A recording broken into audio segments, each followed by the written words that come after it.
24-এর ঐতিহাসিক বিপ্লবের পর এখন দেশের মানুষ আর পুরাতন সেই বস্তা পচা রাজ পরিবারের, বাংলাদেশের দুটি রাজ পরিবারের হাতে বাংলার মানুষ তাদের ভবিষ্যতের ভাগ্য বন্ধক দিতে প্রস্তুত নয়। তাই আজ বাংলাদেশের জাগরণ সৃষ্টি হয়েছে। শুধু জাগরণ নয়, এক মহা জাগরণ তৈরি হয়েছে। ধর্ম বর্ণ নির্বিশেষে এদেশের মানুষ বিশ্বাস করে 11 দলীয় নির্বাচনী ঐক্য, এই ঐক্য গঠিত হয়েছে কোন নেতার ভাগ্য পরিবর্তনের জন্য নয়।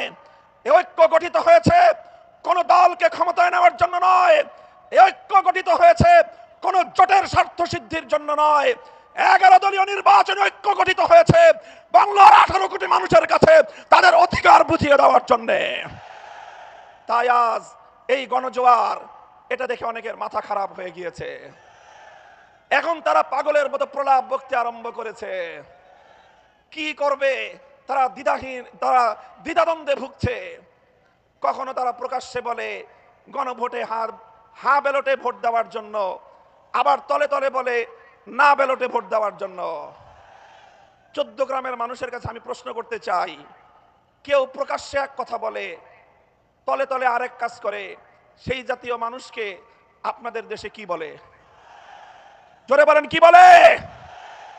24-এর বিপ্লব পরবর্তী বাংলার মাটিতে দাঁড়িয়ে বলতে চাই, আর কোন মুনাফিক গোষ্ঠী বাংলাদেশ শাসন করতে পারবে না।